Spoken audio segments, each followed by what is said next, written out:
Welcome into Glenn Clark Radio. I am Glenn. He is Griffin. Sorry, a little delayed start there. Got a lot to do on a Tuesday edition of the program. It is time for us to preview waiver-wire Wednesday, so we'll do that a little bit later on. We'll talk more Ravens throughout the course of the morning. NBA season gets underway tonight. We will get to that as well, all coming up on the show. Today's show brought to you by the FanDuel Sportsbook at Live Casino and Hotel Maryland. It is the best place to watch and bet on everything. Same Game Parlay Plus now available in the FanDuel Sportsbook. You can include both teams involved in a single game in one Same Game Parlay. Plus, you can go up to 25 legs in that Same Game Parlay bet. Find out more right now. FanDuel Sportsbook at Live Casino and Hotel Maryland.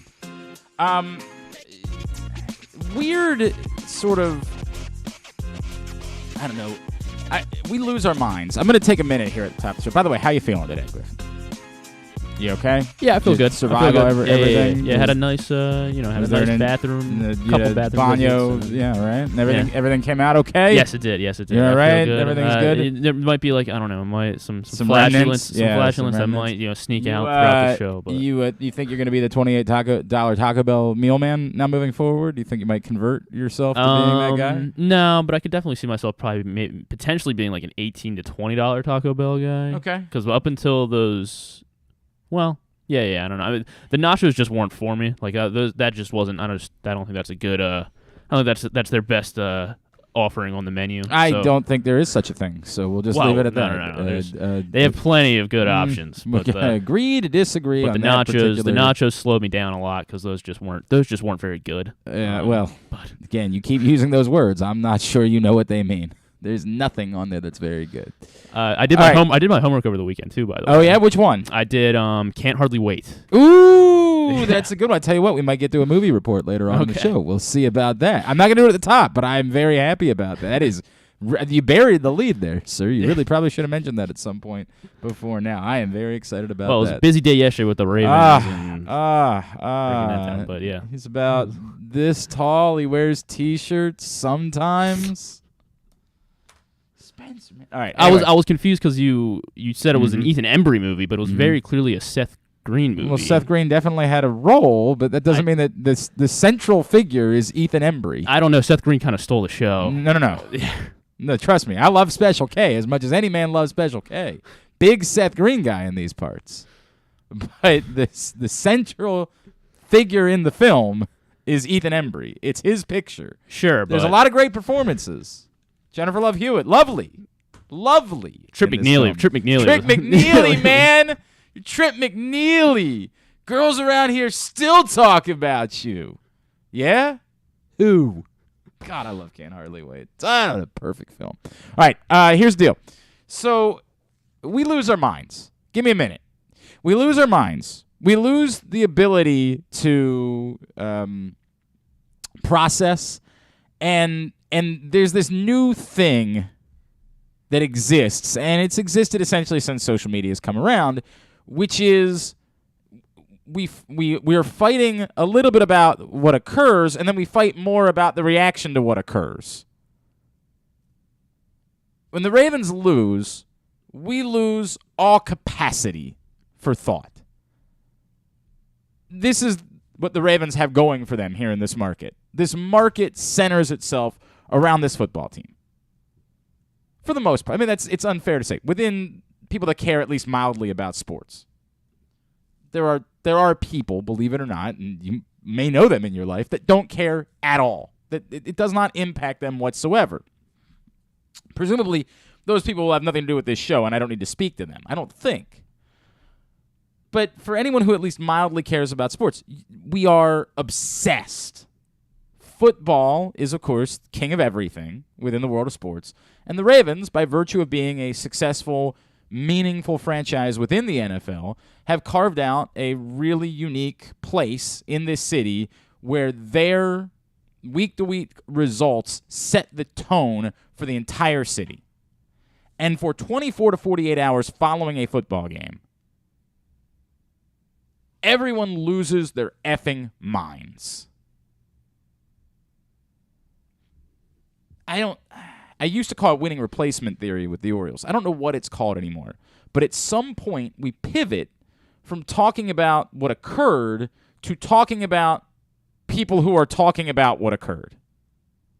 Our discourse becomes more based in fighting with each other about you're wrong, you're right, the whole thing. We lose our minds in the process. So instead of the debate being about, hey, what happened on Sunday, the debate's now about, do you guys care too much about wide receivers and you're not criticizing this person enough? And we're fighting with each other. And I take it back to this winning replacement theory that I had once upon a time with the Orioles, which was the Orioles never won. So fans needed to feel like they were winning, and the only way to feel like they were winning was to fight with other people and their opinions. Drew and I would talk about it regularly. Drew and I would try to suffer through doing 4 hours of morning radio in a market where the baseball team did not matter whatsoever. It was hell every morning. Grateful that the Orioles had a meaningful season this year, but I think we all remember what it was like. And Drew and I, at a time where there were big audiences, there was no such thing as podcasts, we would go on every morning from 6 to 10 a.m., and for the entirety of the summer, baseball would be irrelevant. They weren't losing with purpose. They were just losing. You weren't trying to identify future talent. They were just losing. It was miserable. And so we would do bits, and we would do shtick, and we would do various things to try to attempt to entertain on a sports radio station in a market where the baseball team was irrelevant. And some of those things we would have fun with. And then people would fight with us. And I'd always say, this doesn't actually bother me. I get it. The Orioles stink, so the ardent Orioles fans don't get to feel winning, and they need to replace it with something else. Can't win on the field, so let me try to win in some bizarre argument with you about Felix PA and why you're wrong about Felix PA, why this crap guy that was on the team had more to offer and was more interesting than I want to win that because I don't get to feel what it's like to win with my team. My team doesn't win. Well, it's obviously far different with the Ravens. The Ravens win plenty. But because there are only so many games, because the nature of football season, anytime they don't win, we want to feel something that replaces winning. So we end up fighting each other.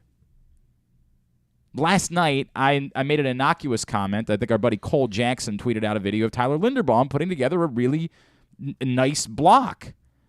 And it goes back to something that Griffin and I talked about yesterday when we did slaps to the helmet, where I said, look, man, the frustrating part about Tyler Linderbaum is he hasn't played poorly. It's just that we're thinking about the mistakes he's made, and they've overwhelmed all of the good things he's done.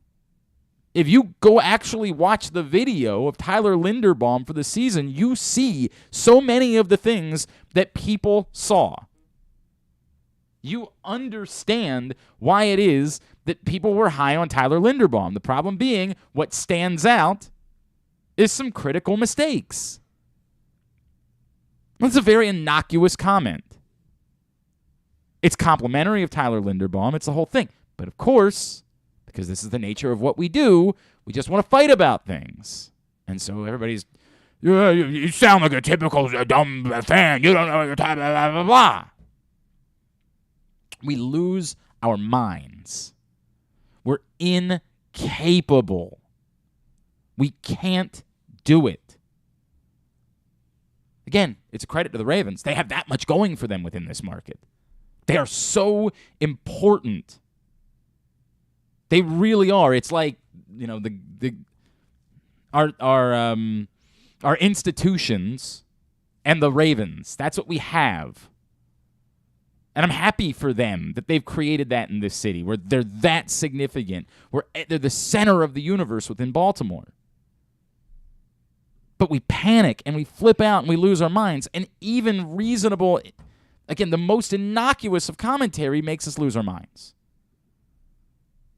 You don't yell about the offensive coordinator enough. You don't do this. It's not his fault. How dare you? My God! The answer to all of it is yes. Yes is the answer. When the Ravens don't lose, the answer is almost always yes. The idea, as I said yesterday, there is one simple thing that would explain what's going on with the Ravens. Nonsense. It would be nice. It would be very nice if the Ravens had one unique problem and you could hone in on that unique problem.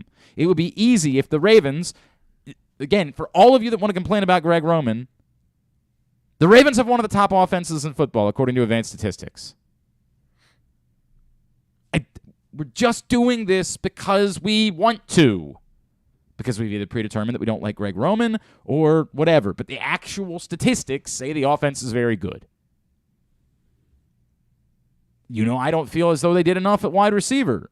I know my buddy Spencer Schultz, Baltimore Beatdown, pointed out, hey, the Giants don't have a lot of wide receiver either. That's true. It doesn't mean they can't win. There's nothing that says a team that doesn't have as much talent at a certain position as another team can't win. Or that if you get two teams that play against each other and neither of them has a lot of talent at a certain position, one of them has to win. But to be dismissive of it, to try to pretend like, no, this is actually a really good group of wide receivers, is nonsense. My buddy Steven, who's been going at it with me for a couple days now, continues to try to say that. Well, this could be a really good group of wide receivers. They just had someone else to work with. Sure? Sure? I don't know what that means, but okay, let's go with that. Maybe if... I'm trying to think of somebody who wouldn't be offended that I'm close enough with it I could say this. My buddy Pat Scare. Maybe if they could just have Phil Jackson coach Towson, they could win the national championship. Or maybe, Towson's players are probably not quite good enough to win the national championship. You know what I mean? No offense. And, Pat knows I love him. But God bless you, buddy. We'll talk to you soon. At some point, we have to acknowledge the evidence that we have. The evidence with the Ravens says two things. One, the wide receivers aren't getting enough separation. That's one. We've got that. Now, you could say, hey, could they run different routes? Last night, we got into a fight because Ryan Mink, and I get it, it's always weird when you always wonder about the agenda of someone who's employed by the team. I've talked about that for a long time. It's an uncomfortable situation to be in. Frankly, it's why I made the decision some time ago to stop having BaltimoreRavens.com writers on the show, even though I like those guys a lot on a personal level. I probably haven't told them that enough. They probably... It might be awkward for them, but I like Ryan, and I like Garrett, and I don't even know if... I think Clifton's still over there. I like Clifton Brown, and John Eisenberg's was a mentor type to me. I like all of those guys. I love them. But it's just difficult now, me not knowing, kind of, sometimes I wonder about the agenda of someone who works for the team. I just don't know. So I kind of made a decision, not publicly, that we weren't going to put team writers on any longer because I just never knew. But Ryan Mink sends out this video last night of the play where Lamar gets sacked. And the reality is, and I apologize for not remembering who the receiver is, but there's a receiver standing wide open with a great short route on the left sideline. And Lamar has plenty of time to look off of Mark Andrews and see that guy wide open before he gets sacked and fumbles the ball. And I end up in this hours-long battle. And I get it. Part of it was I had the time because I was I had a sick kid last night, or a kid with a headache, whatever it was. Not sick, I'm fine. But a kid that just wasn't feeling good. And so I was hanging with him, and I was on my phone, and so normally I wouldn't have the time to deal with these things. But it was just so fascinating to me, the lengths that we were willing to go to pretend like there wasn't an open receiver on this play. Well, yeah, but that's not a play that they run a lot. What the F does that even mean? There's a receiver in a perfect spot, exactly what you should be doing to get a drive started. Yeah, well, but they could have been running the ball because they had all three of their timeouts. Sure, and if they run the ball and pick up 2 yards, now they got to blow a timeout. Now they have 2, and they have to score a touchdown. This wasn't a situation where they needed a field goal. They needed to score a touchdown on this drive. The perfect scenario would be pick up some yards, get moving, use the sideline, protect your timeouts should something go wrong. Like, say, a sack. Have your timeouts if you need them, if you get down inside the 5-yard line and you don't want to be rushed. Or you need a short yardage situation where, 4th and inches, where you're going to want to run the ball. You're going to want to call a timeout afterwards. Something like that. We're so desperate for our own agendas that we're unwilling to acknowledge what's happening. We want it to be about fortify our opinion. My opinion is this. So anything that feels like it fortifies my opinion is the thing that matters and nothing else does. Steve Smith doesn't like Greg Roman, so data be damned. Steve Smith is right. There was a video that somebody sent me where he's talking about, I like Porsche. I'm just not sure that the guy that doesn't know the name of the wide receiver is exactly the expert on what that guy could bring to the table, which doesn't, to me, say that I know that James Prochet stinks. It's that I have no evidence that James Prochet is a quality NFL wide receiver, and neither does anyone else. So to say that he is, we're just doing it for our health. We're doing it because we want the answer to be Greg Roman. Now, I've said a million times, I am still confused. I wrote a column about it. It's there. You can go find it. The internet exists. PressBoxOnline.com. Go to columnists. Search Glenn Clark. It'll be one of the first things you see. I think my power rankings are up now today, so that might be the first thing you see. But the next thing you'll see is my column, which absolutely dives into, I don't understand what the Ravens were doing. I don't get it.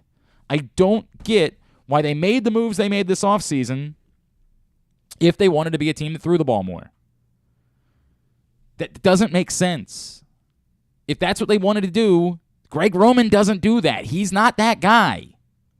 We know what Greg Roman is as an offensive coordinator, and for whatever you feel about him, he's maybe the greatest of all time at doing what he does. If the Ravens wanted to do something else, I don't know why he's back. And I sure as F don't know why it was that they didn't think they needed to get more good players on the field. I'm incredibly confused by it. The same way that I was confused when the Ravens knew that the one thing that Joe Flacco unquestionably did well was throw the ball downfield. He had a cannon of an arm. And they decided to hire an offensive coordinator whose entire history was throw 50 passes short over the middle. What? How does that make sense? And that's the way that I feel about bringing Greg Roman back, not getting any receivers, making your receiving core worse, and then trying to throw the ball more. I don't get it. I don't understand. That makes no sense. Does Greg Roman deserve blame? Perhaps. Does John Harbaugh deserve blame because that doesn't make sense? Yes, 100%. Does the front office deserve blame for not putting better players on the field? I think so, yes. It feels like you're not all working together. Did the front office work under the assumption that the Ravens are trying to run the ball more, and then that didn't? I don't know. Does Lamar Jackson deserve blame? Yes, and that's the point of all of this. The idea that it's any one thing is nonsense. Nonsense. It's the dumb things we say because we want to be right about our opinions. It's the Skip Baylessization of the world. Be right, everything else be damned. And I get it. Skip Bayless has done well for himself by becoming a carnival barker. And because of that, we all believe that we too should be carnival barkers. And instead of saying, I went back and forth with my guy Thirst Round Pick last night, and I just couldn't get him to say, hey, yeah, maybe Lamar Jackson should have thrown it to the open receiver on the sideline, which is a protected throw because he has the sideline to work with. His body is blocking a defender. There's literally nothing bad that can happen on that play. He has plenty of time to see it. Any NFL quarterback should be able to make that throw. Maybe he should have made it. I can't get that person to say it because if they say it, they don't get to stay on their Greg Roman horse. The moment you suggest anything else might be a problem, anything at all, you're relenting. It's like dealing with politicians. These crazy people can't say, well, if I lose, I'll recognize the results of the election. Because if you say that, it's like some sort of freaking weakness with these psychopaths that you want to have vote for you. And it's not a one-side thing. There's plenty of things on the other side that are stupid, too. Let me make that abundantly clear. It's, my God. We've lost our minds. We're not capable. It's a dark time, man. What happened to the Ravens on Sunday? A bunch of things. A ton of them. But mostly, what happened to them was insane mental mistakes. Do they have good enough wide receivers? No. You can't. There is nothing that suggests they do. You can wag the dog and say, hey, well, other teams don't have great wide receivers too. Fine. That doesn't change what the Ravens have. What someone else has nothing to do with what the Ravens have. Do the Ravens have good enough wide receivers? Literally no evidence that suggests that's the case. None. The evidence is to the contrary. Did Lamar Jackson screw up multiple times? For whatever reason, whether it's because in Lamar Jackson's mind, he's constantly trying to make a bigger play. It's something that Rita and I have talked about a long time, that there's something about Lamar where he has seemed unwilling of just taking what's in front of him, where he has constantly seemed to want to make big plays. Whether that's in his psychology, because of his escapability, because of his pure raw speed and athleticism, that in his mind he says, why am I going to just throw it underneath? If the big play's not there, I can go get that myself. Or it's because, he's thinking about wanting to be a hero and getting a contract. I don't know. I don't know the psychology of Lamar Jackson. I don't know. Is it because he doesn't trust the wide receivers that are on the field? It's possible. Any of these things could be true, but it doesn't absolve him of blame. You can never toss the ball up like he did on the interception. And while, yes, the pocket ultimately collapsed, he had time and an open wide receiver immediately to his left on the sideline for a gain to keep things moving on the strip sack. He didn't get the ball there. And you can say, well, I would have called a different play, or you could have done something different. You could do whatever you want to say because you don't like Greg Roman, but you can't change fact. It's there. We're so caught up in how much we don't like the coordinator that we will ignore reality in the process. And I'm not telling you that I think that Greg Roman is a great offensive coordinator. I've already said in this rant where I'm losing my mind for no reason whatsoever, just because I'm worked up on a Tuesday morning. I've already told you that I don't understand why Greg Roman was brought back if this is what the Ravens wanted to do offensively. I'm giving you that. But you can't blame this on Greg Roman. The play worked. Lamar Jackson didn't hit the receiver that was open on the left sideline. Be as mad about that as you want to be. Try to ignore it as much as you want to ignore it, but you can't rewrite history. You can't make something else because you don't like it. This doesn't fit my narrative, so I want to ignore it. Maybe we don't have narratives. Maybe we understand that a lot of things happen. You conspire in order to lose games. Maybe we think like that. And then maybe you look around and you realize that the entire NFL is about as mid as it possibly can be. I put together my power rankings last night, and the Chargers are the 7th best, and the Jets are the 8th best team in the NFL. If that doesn't scream at you how mid this entire league. If I literally made the power rankings and I made everybody in the NFL besides the Bills and Eagles, if I had listed them all as being 3-3, nobody would have argued because you don't know the difference. Everyone in the NFL feels like they're 3-3 except for those two teams. If I just said 3-3 is the record for every other team, I don't even think you would have debated it. You would have been like, yeah, I think that's right. That's about right. Maybe the Chiefs. Maybe you would know the Chiefs are 4-2. I don't know. And you would probably think some of the teams are worse than that. But you're not sure which ones. Because even the bad teams have figured out. The Commanders figured out a way to win a couple of games. The Ravens and the Commanders have a 1-game difference in their record because everyone is mediocre. And it's week 6. And that's the other frustrating part about all of this. It's why I keep saying it would just be easier if they stunk. If somehow they were 0-6, then we could rail and lose our minds. They're not.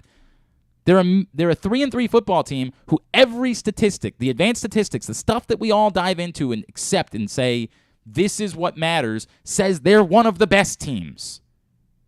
They're the number 3 DVOA team in football.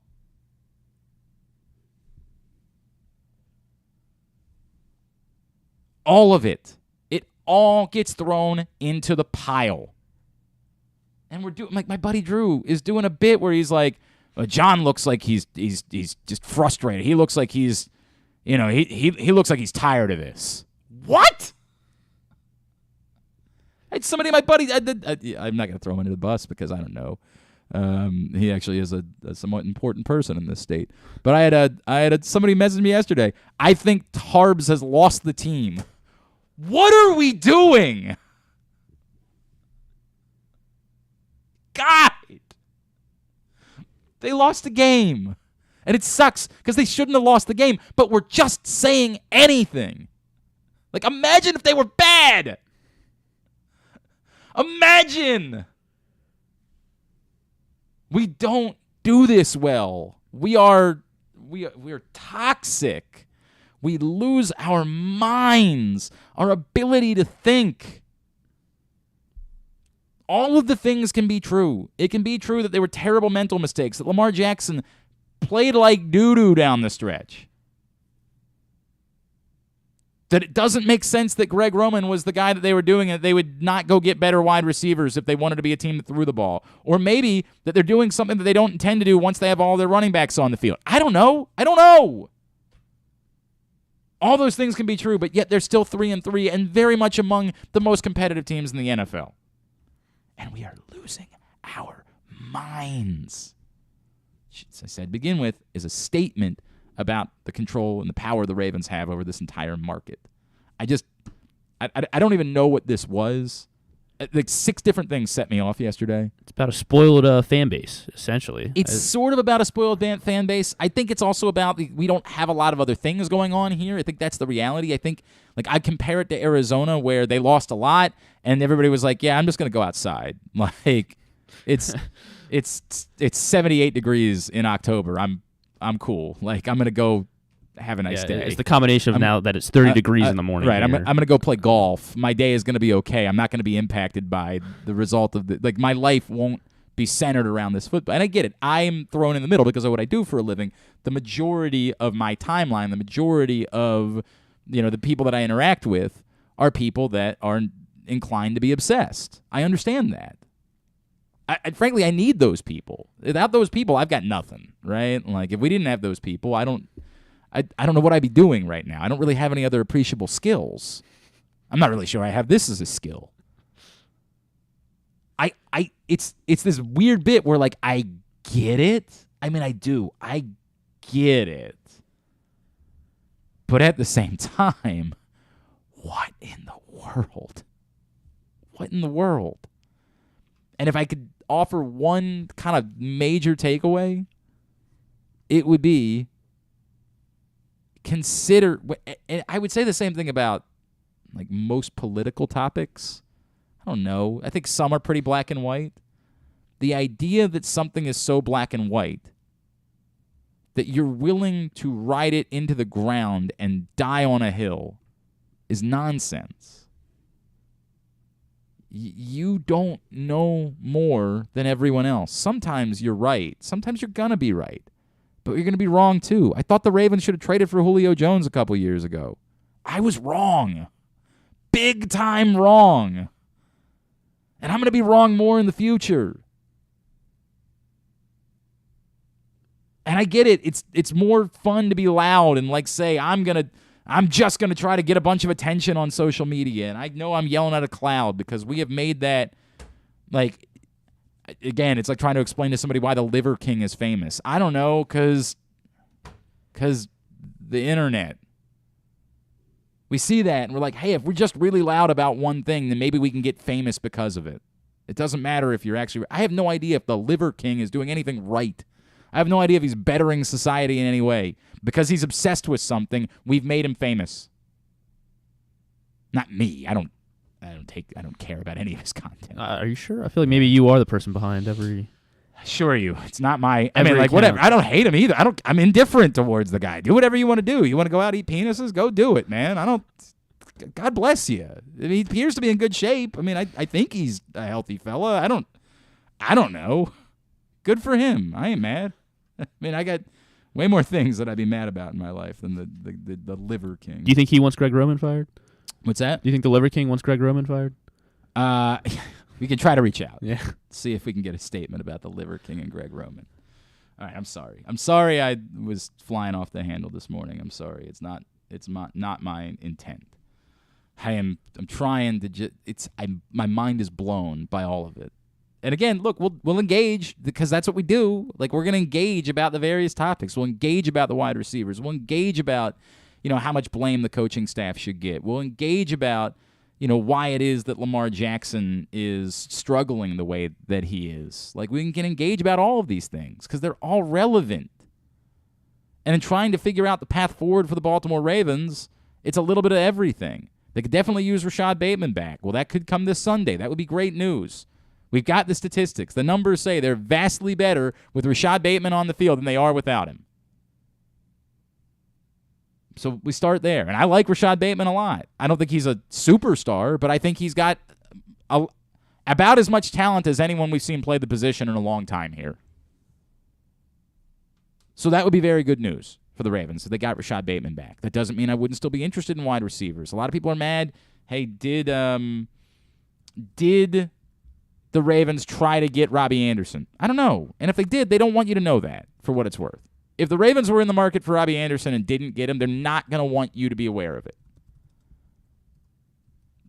Given the way it ended in Carolina, you could certainly see where maybe John Harbaugh would say, I'd rather not, right? But Marcus Peters, people said at times, was a problem. And he's, for the most part, other than the thing a couple weeks ago, he's been great in Baltimore. So I don't know. I would like to think the Ravens were at least involved in the conversations. If they weren't, I think that's nuts. And if you want to rage about DeSean Jackson, rage about DeSean Jackson. I'm in a weird place. There was a joke, a Twitter joke going around yesterday about the Ravens maybe giving a workout to Calvin Johnson. It was a great tweet. I love the tweet. I thought it was hilarious, honestly. It was from somebody named Cam Schneider. Veteran wide receiver Calvin Megatron Johnson is scheduled to visit the Ravens on Wednesday per source. He fits right into Baltimore, and it's a philosophy at the wide receiver position. And my response was, y'all can laugh about this all you want, but you are not going to convince me that 37-year-old Calvin Johnson couldn't still be better than some of the alternatives. Like, I'm not telling you, like, this is... I used to do this every year. I used to do a Would You Rather Wednesday with Calvin Johnson every year for 5 years after he retired about, would you rather blank or the Ravens can somehow coax Calvin Johnson out of retirement and get the Lions to trade him here. Now, I've given up on that. I'm not actually trying to suggest that it would be a good idea to try to get 37-year-old Calvin Johnson out of retirement, but you can't tell me. Like, I know how good that dude was. You can't tell me it's a 0 at this point. I refuse to believe that. The guy was not a 10. He was a 15.5. At this point, regression might have him back to being a 7, which is better than I can say for some of the alternatives. I don't have any interest at all in DeSean Jackson. 0. None. Not even the slightest interest in DeSean Jackson. Not even remote interest in DeSean Jackson. That being said, what is the alternative? Tylan Wallace. And I hope that Tylan Wallace becomes a football player, man. I'm not trying to be down on Tylan Wallace, but Kyle and I used to joke about this all the time. Like, when they would sign DeVere Posey, people would roll their eyes and be like, yeah, sure, to sign DeVere Posey. Sign real players too, but sign DeVere Posey. Do everything in your power to try to find wide receivers anywhere you possibly can because you're not good at it. I'm, of course, opposed to DeSean Jackson, but Like, do I think it's the dumbest thing I've ever heard? I don't know. I've probably heard dumber. Maybe not today, but I mean, I've heard dumber, I think, in my life. They need real football players. But those real football players aren't available for the most part. Like, I want DJ Moore to be available, but I'm skeptical of that. I think he's available if you're willing to pay a drastic price for him. And I'm not telling you that I wouldn't be willing to pay a drastic price for him.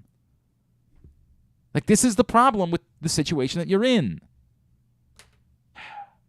I don't know that I actually helped anything here. I'm excited. I would be excited for DeSean Jackson. He was like my favorite player when I was a kid. Great. So I would be like, oh, this is cool. It's like when Buck Showalter thought he was getting Jim Thome at the end of his career. It was so. I remember how the Vladimir Guerrero press conference was one of the funniest things ever.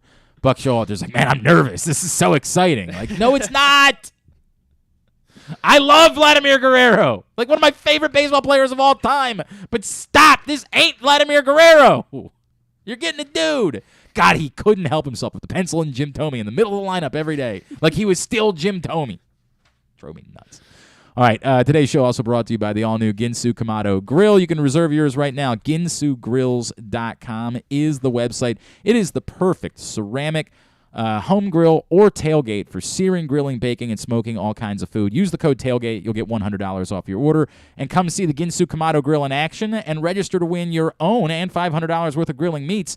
Every Ravens home game, stop by the Game Day Firehouse, the Firefighters Union Hall, just west of the stadium, 1202 Ridgely Street. We'll come back in. We will chat with Sam Njoku of now with SI.com. He's got a new gig. We're going to talk to him about that. Our buddy Sam joins us next. It's Glenn Clark Radio.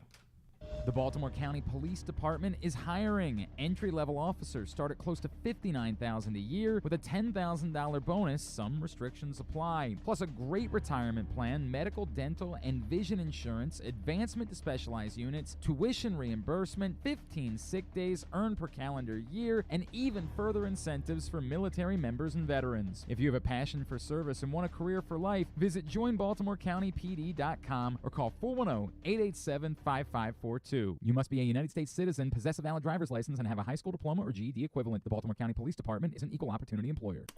Come experience Maryland's #1 sportsbook this NFL season at the FanDuel Sportsbook at Live Casino and Hotel, the ultimate place for any sports enthusiast. Take advantage of our 24/7 kiosks, massive video screens, and watch all the action from the best seat in the house. With more money paid out than anyone around, make every moment more at the new FanDuel Sportsbook at Live Casino and Hotel in Hanover, Maryland. Please play responsibly. Gambling problem? Please call 1-800-GAMBLER or visit mdgamblinghelp.org. Glory Days Grill's Oktoberfest menu is now running. It's one of their most popular seasonal menus all year. It features the chicken schnitzel, the Oktoberfest brewer's platter, the brewer's sausage sandwich, the Bavarian burger with a pretzel bun, the cheddar ale soup, the slam dunk pretzels, and the apple cobbler. All of these meals pair well with Oktoberfest beers and Angry Orchard on draft. Dine in or order online at glorydaysgrill.com and pick up your favorites to take home. Glory Days Grill, great food, good sports. That first sip. That first bite. Start your day off right with a delicious breakfast at Royal Farms. Choose from a fantastic selection of fresh Royal Farms breakfast sandwiches and top it off with a rich hot cup of the freshest coffee in the world. At Royal Farms, breakfast is available day and night. It's the freshest breakfast in the world. Real fresh, real fast. Royal Farms.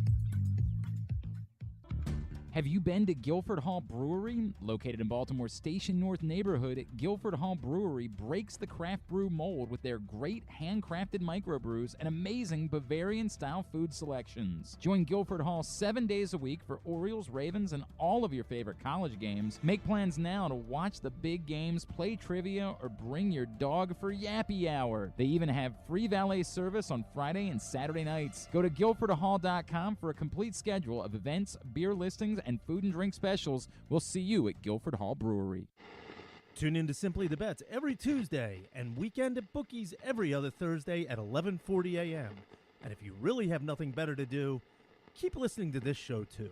All right, back in here on GCR. I'm going to try to get it back together. And trust me, Proctor and Dave and Tom, no, I'm not actually advocating for the Ravens signing DeSean Jackson. By no means do I think that's a good idea. I'm more just sort of trying to make a statement about how bad it is. I think it's nuts. I don't know. It never hurts anyone. You want to bring somebody in for a workout. I think they brought in Des Bryant for workouts like 4 times before they ultimately signed him, and then, he didn't hurt the team. I'm not. It's a very weird bit. I will never ever advocate that it's a good idea to sign DeSean Jackson, but I also don't know how it hurts them to bring him in for a workout today. I don't know how it makes the Ravens worse. I'm just not worked up about it the way you guys are. Did I laugh about it when I saw it? Yes, of course. Of course I laughed about it. But I'm not ready to scream and yell. And it's way more a nothing to me than anything else. It's way more just okay, there's that, right? Maybe the guy could still be a returner, right? And maybe if you need to have Devin Duvernay more involved, you need somebody else. I don't really want to move Devin Duvernay out of the return roles because he's been really good, but maybe you need somebody to be a returner. All right, really quickly, today's show is also brought to you by your local Toyota dealer, buyatoyota.com. The Toyota Tacoma comes in a range of models and trim lines. You can choose the perfect Tacoma to reflect your unique personality and driving habits. Check out buyatoyota.com for deals on new Tacomas from your local Toyota dealer today. Our buddy Samuel Njoku has a new gig. He's writing with SI.com, talking Ravens these days, and he joins us now here on GCR. Sam, it's Glenn. It's great to chat with you, man. Thank you for taking a couple of minutes for us. Thanks for reaching out, man. Good to be back on the writing spectrum. Yeah, tell me about the new gig, dude. Yeah, it's just a freelance gig for now, but, I'm back to writing for SI. I was previously with CBS Baltimore.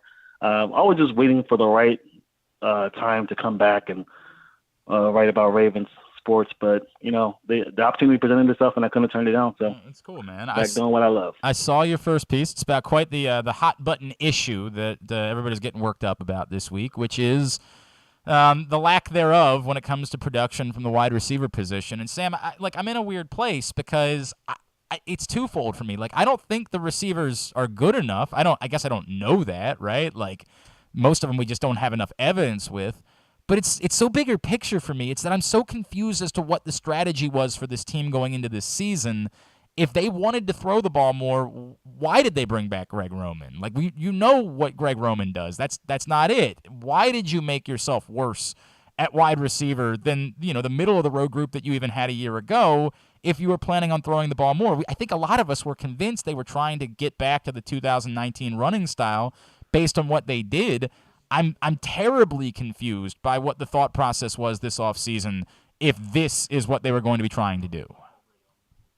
Well, you're not alone on that. I mean, I definitely came into the season thinking that the Ravens were definitely trying to go back to that 2019 way of life. And I think early on that was probably their goal, but the struggles with the run game at the start of the season probably played a part in it. And with the success of the passing game, Lamar started with 10 touchdowns to only 2 interceptions the first 3 weeks. I think they believe that they can kind of get some production and then went away from that. Now, the talent of the wide receiver group has kind of reared its ugly head the last 3 weeks. Coupled that with the injury to Rashad Bateman, and we're in this weird situation where the Ravens want to continue to pass the ball effectively, but they don't have the weapons to do so. And also, the running game is starting to pick up with the Giants game as a big outlier for that. So it's going to be very interesting to see how they move forward with it. They did bring in DeSean Jackson for a workout. I think they're doing that today.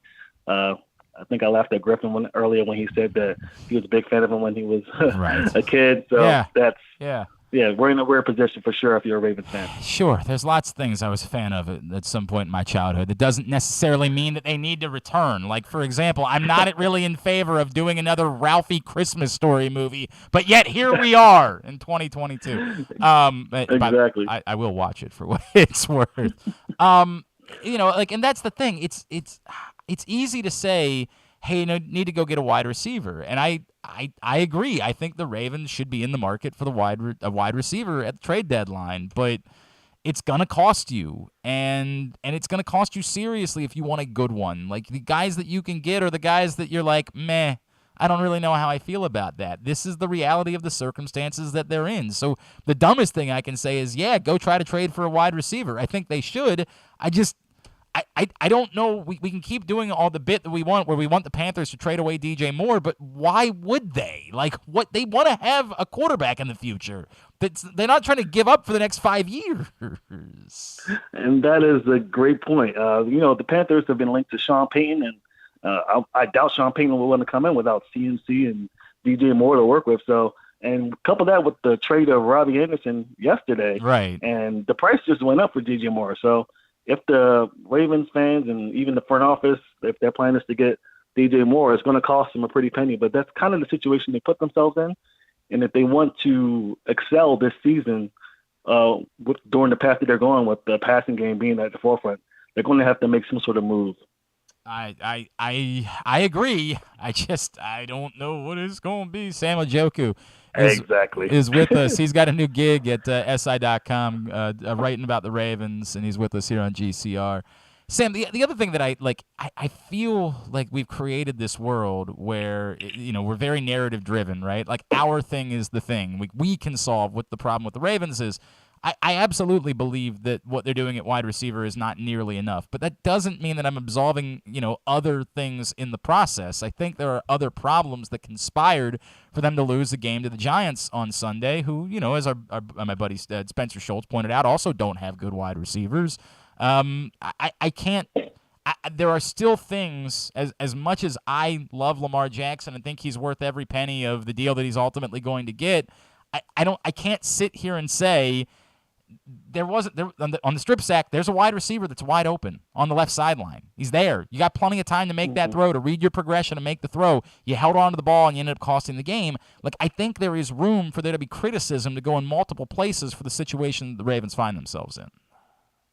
Yeah, and look, the league is mediocre enough where the Ravens are still probably a top 3 to 5 team in the NFL. If not top 2 in the conference, say for maybe the Chiefs or the Bills, take your pick. But the Ravens have a weird situation with Lamar Jackson where they're looking to extend him most likely. And you want to kind of see what you have in your quarterback. And with these wide receivers, it's really hard to judge what his potential is as a passer. We know what he can do as a runner, but if he's going to elevate his game as a passer, I think he needs receivers. Now, look, he didn't play well on Sunday by any stretch. He definitely missed a lot of open receivers. That play, that fumble recovery, I guess we would say the missed snap that led to a egregious pick was just awful, and you hate to see that from a former MVP, let alone a 4 or 5 year veteran. Right, so, it's what I said. Dan Orlovsky can't make that throw. No offense to Dan. Exactly. Like, no NFL quarterback can do that. There's no world in which anyone that plays in this league could think it would be okay to do that. Right, and there's plenty of blame to go around, and Lamar definitely showed us some of that. So it's not just the wide receivers for sure, but if the Ravens go about their business and maybe pick up DeSean Jackson or some guy off the street, the Ravens are still going to be competent competitors this year, and I definitely don't see a way in which they don't make the playoffs this year based on their schedule and level of play so far. Sam, do you worry about the totality of the uniqueness of now having blown 3 double-digit second-half leads? Like, do you worry at all about how that wears on a group of guys, how that wears on a team? We saw Marlon Humphrey wasn't in the mood and then was tweeting out some, very strange things. Who knows what they might be about? And kind of gets into your DNA after a little while. Like, this is who we are. This is what we do. Do you worry about any of that?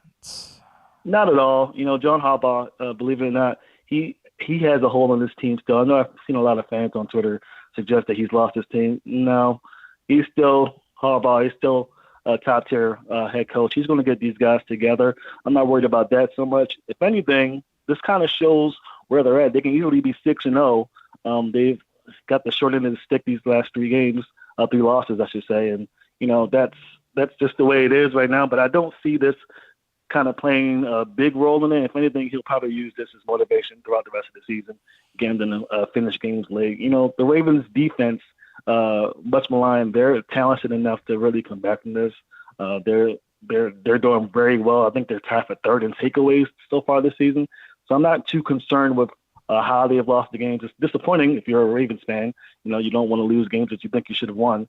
But I don't think this is going to affect them too much in the long run. Yeah, I'm inclined to agree with you. I do, I can't be dismissive of it, right? Like, I can't be dismissive of it can't be fun. It can't be easy. And, are you completely able to block all of it out in the moments? Like, are you completely – is there somebody on the sideline that if they get up, 14 points on Cleveland on Sunday, and then in the fourth quarter the Browns score a touchdown, is there someone who's like, oh, here we go again? Like, I just don't – I feel like that there is a human element that I can't be utterly – dismissive of, but yes, to your point, I think that every game is its own thing, and I'm not terrified that that's an issue. I'm not losing my mind. What else can we lose our minds about, though, Sam? What else is just driving you crazy at this point? Well, I guess the play calling at the goal line has been very suspicious. I was there for the Dolphins game where they went for it on 4th and short by running the ball, either by handing it off to a running back or having Lamar Jackson take it off. But it seems very recently that when they get into the red zone, they're very pass happy, which I'm okay with. I love the fact that the Ravens are trying to pass the ball, even though they don't have the weapons to really excel at it. But when you're down in the 5 and you're having Kenyon Drake, who's just pretty much gashing the Giants defense, you'd like to see them pretty much go with what's working and run the football and get into the end zone. But other than that, there's really not much to be worried about. The Ravens are still tied for first place in the division. They don't play a team with a winning record for the rest of the way, so there's much to be happy about. But again, if you're a Ravens fan, you'd rather be 6-0 than 3-3, and they had an opportunity to do that. So let's just it's frustrating. Hope if you're a fan that I agree. It's frustrating. All right, at Njoku Sports on Twitter is how you follow him, and the name of the SI.com. It's Ravens Country. Is that the name of the portal, Sam? Yes, sir. Raven Country. You can visit that through SI.com, and myself and Todd Karpovic, who's also a Ravens writer. You can get all of our stuff there. Great stuff, man. Hey, I appreciate you taking a couple of minutes for us this morning, dude. We'll do it again in the future, all right? Great talking to you, Glenn. You guys have a good one. Thanks, man. Samuel Njoku from SI.com checking in with us here on GCR. Trying to be therapeutic now. I'm trying to cleanse myself of all of the... I don't want to keep doing this every day this week. Look, we're going to shift. We're going to start talking about the Browns game. We're going to... this is the way it goes. And this was a good response. Chris messaged and said, Glenn, as much as you're right about every single game being something that ends up making the city lose its collective minds, I do feel like there's something unique about what's going on right now. We've literally never seen this before. You use the phrase totality a lot. I think I do. I think he's right about that. I do think I say totality a lot. But the truth is, we've never had a scenario we've watched a team lose so many games that they had no business losing in such a short amount of time. I think we have every right to be concerned about what's going on. I think we have every right to ask questions. You're probably right that it's not worth panicking the way that we do. You're probably right that everybody's trying to get in their own narratives. But the truth is, I think every amount of this needs to be questioned. Okay? I don't have like a problem with that. Sure. You're right. We haven't seen this before. It's been a very long time. I mean, once upon a time, the 1996 Ravens, blew a lot of leads because their defense stunk. But it was easy for us to, we just weren't in an emotional place with the Ravens. It was 1996. We had no idea what being mad about a football team. We were just grateful to have football. No, we're not used to the Baltimore Ravens blowing significant leads. Remember the 2007 Ravens having a huge lead against the Patriots and losing. The whole timeout fiasco, we remember that. But for the most part, we're not used to this. So it does create a uniqueness, and it does create, I think, almost a sensory overload in our response to it.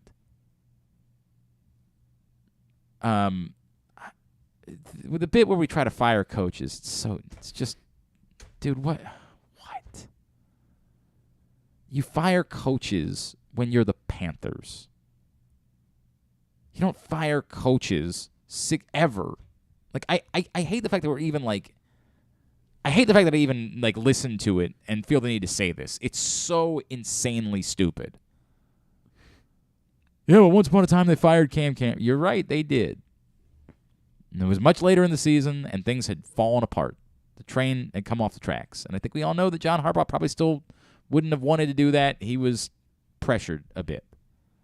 And if the train comes off the tracks for the Baltimore Ravens offensively, then at some point during the season, maybe they would. But the train isn't off the tracks. You're mad about certain play calls, and you don't like Greg Roman, so it's an opportunity for you to scream about Greg Roman. But the offense isn't bad. It's the exact opposite. The offense is one of the better offenses in football. So we're just yelling for the sake of yelling. We're just saying nonsensical things because, again, and I say this all the time, I said it on the postgame show, it's not as interesting to say, I'm mad that the team lost, which is, again, what we're actually feeling. We're actually just mad that the team lost. That's what's going on here. And so we're flying off the handle because we don't like that the team lost. Yes, the fact that it's happened 3 times, they've blown second-half leads, probably does make it more drastic than your typical loss. There's probably something to be said for that. I'm not going to be dismissive of it. I think there is something more when you're dealing with, as I keep using the word, the totality of the 3 specific losses the Ravens have suffered this season. And if it continues like that, then there probably will be hell to pay. But you're 6 games into a season where you're 3-3 and tied for first place in the division. I hope by tomorrow we kind of calm down a little bit and we get it all out of us within the first 48 hours. I don't know that, but I hope that's the case. All right, hour number 1 of today's show is in the books. It was, how about, this should soothe your soul. Stan the Fan Charles, Ross Grimsley, and Boog Powell sat down to talk baseball yesterday. And that's always very pleasant. And if you missed that show, I would encourage you to go right now to facebook.com/PressBoxSports. Click on the videos tab. You can go to youtube.com/PressBoxOnline or PressBoxOnline.com/video. All sorts of great ways for you to find these shows. Encourage you to do that right now. Stan the Fan Charles, Ross Grimsley, and Boog Powell talking baseball. What more could you ask for in the world? Go find it in a moment. On the other side, we're going to preview Waiver Wire Wednesday. Should we be talking about Bailey Zappi more? I don't even think he's available in most leagues at this point. But let's chat fantasy football with our guy Joe Serpico next. Glenn Clark Radio. Have you been to Guilford Hall Brewery? Located in Baltimore's Station North neighborhood, Guilford Hall Brewery breaks the craft brew mold with their great handcrafted microbrews and amazing Bavarian-style food selections. Join Guilford Hall 7 days a week for Orioles, Ravens, and all of your favorite college games. Make plans now to watch the big games, play trivia, or bring your dog for Yappy Hour. They even have free valet service on Friday and Saturday nights. Go to guilfordhall.com for a complete schedule of events, beer listings, and food and drink specials. We'll see you at Guilford Hall Brewery. That first sip. That first bite. Start your day off right with a delicious breakfast at Royal Farms. Choose from a fantastic selection of fresh Royal Farms breakfast sandwiches and top it off with a rich hot cup of the freshest coffee in the world. At Royal Farms, breakfast is available day and night. It's the freshest breakfast in the world. Real fresh, real fast. Royal Farms. What's up, everyone? This is Tyus Bowser, and I'm excited to tell you that I'm back for Season 2 of the Tyus Bowser Show in partnership with PressBox and Great H Memorabilia. Join us on Tuesday nights throughout the season as I'll be heading all over town with my special guests. And, of course, our co-hosts, Glenn and Rita. Or is it Rita and Glenn? What is it? I look forward to meeting you guys and talking a little bit about football and a lot about life. And if you happen to miss the show, you can now catch a replay Friday nights on 105.7 The Fan. Get all of your details for the Tyus Bowser Show right now at PressBoxOnline.com/Bowser. The next Tyus Bowser Show is Tuesday, November 1st at the Hamilton Sports Bar and Grill, 5506 Hartford Road. It's brought to you by Maryland Vascular Specialists and the all-new Ginsu Kamado Grill.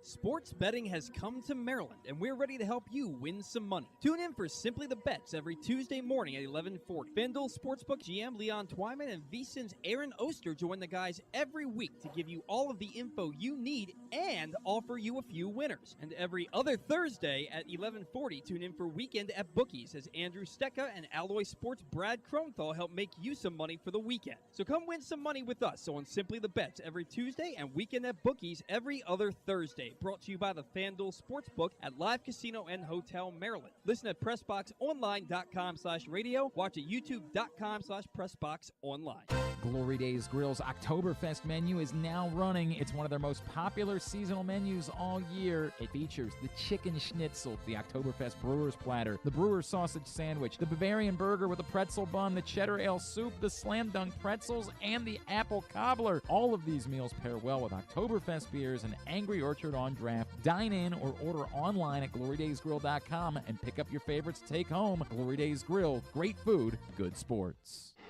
Check out Jeremy Kahn's daily picks at PressBoxOnline.com as he tries to find you daily winners. And speaking of winners, here's a man who once won a media curling contest.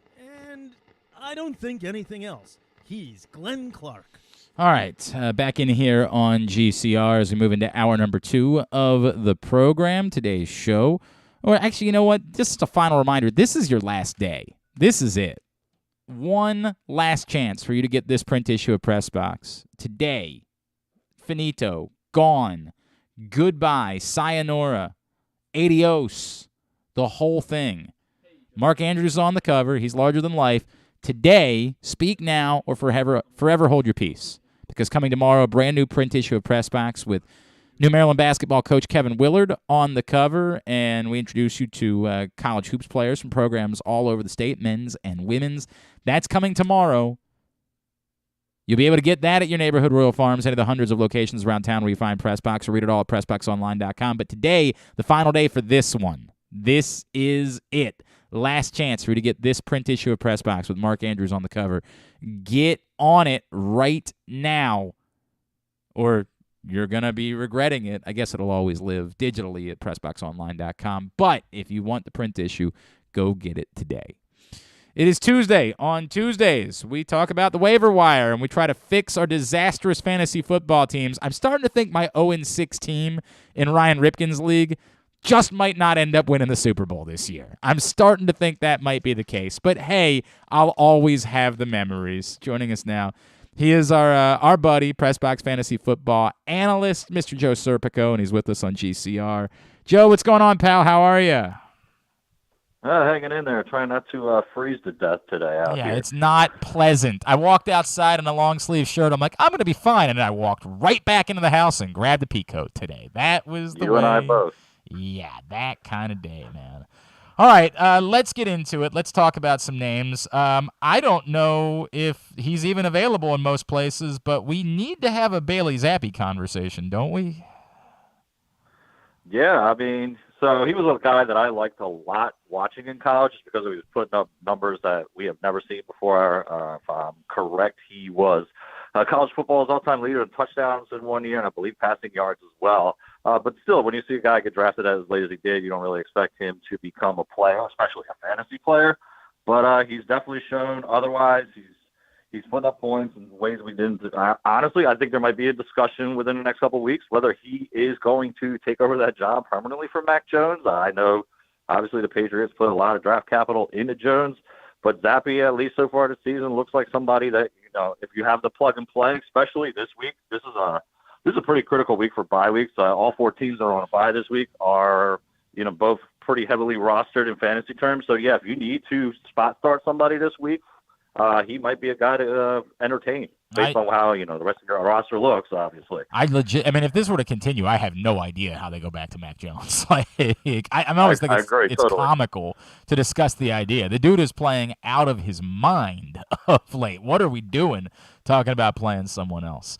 Let me go to Indianapolis next, and I'll start with Alec Pierce. Was this the Alec Pierce coming out party? Is this the moment, or was this, you know, maybe more like a situation we had with Rondale Moore a year ago where everybody's going to have a big game at some point? Let's not panic about it. Pierce, we come off a week where he had, I believe last week he had a significant target share. But this week I think he got the most of his points on that late touchdown drive. I think the person that I was a little bit more intrigued to see put up bigger numbers this week was Paris Campbell. He's been a guy that's always been kind of talked about as having the talent, just somehow couldn't stay healthy. And he finished this week with, I believe it was 11 targets total. So all things are kind of pointing up for the Colts offense, at least the receivers in the past, let's say 2 weeks. I'm not ready to go too crazy to get Alex Pierce on my team. Now, he definitely looks like he's going to be a part of the mix moving forward.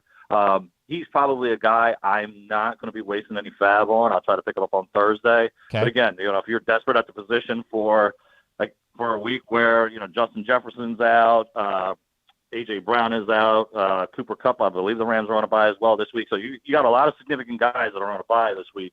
So yeah, if you need to make a desperation move, throw a couple dollars at getting him, but he's not somebody that I'm basically running to the waiver wire and trying to outbid somebody on. Okay, so then the next issue is the running back thing, where, if for whatever reason DeSean Jackson went unpicked up just because the news came in very late this weekend, and I can't imagine why Jonathan Taylor wouldn't have picked up DeSean Jackson, but if for some reason he wasn't, what do you do? Because obviously he was a monster, but we're assuming that Jonathan Taylor's going to be back soon, right? Well, yeah, all indications were, if there was a possibility that JT was going to play this week, obviously he did not. And then now even Jackson got banged up, had to leave the game early this past week. You would think also that Nyheim Hines might be making a return this week as well, so they could figuratively be all three be healthy come Sunday. But, if JT's back, it's definitely going to be his job 100% moving forward. Jackson might get a couple carries here and there. He's deserved at least to get a couple looks throughout a game, but JT went number one overall for a reason, and if he's back, you would expect him to get the majority of the workload there. I agree, but it was nice to have DeSean Jackson for a week. That was a fun ride for your boy. He is Joe Serpico, PressBox fantasy football analyst. He's with us here on GCR. Let's talk about the Ravens. What do you do if you're a J.K. Dobbins owner, and should you be rushing to pick up Kenyon Drake if he's still available? If he's available, yeah. He's kind of like you just mentioned with DeSean Jackson. Drake might be a guy that you might only have to start 1 or 2 weeks. I am surprised that they kind of just went all in on Drake this past weekend, but we know from the past that Drake actually, he looks like he's still got something left in the tank. He's a guy that if he is the number one this week and you need, again, a spot start from somebody, he's definitely a name to consider this week. We always thought that they were going to kind of take it easy with Dobbins, and I think maybe they might have overworked him to start these past couple weeks.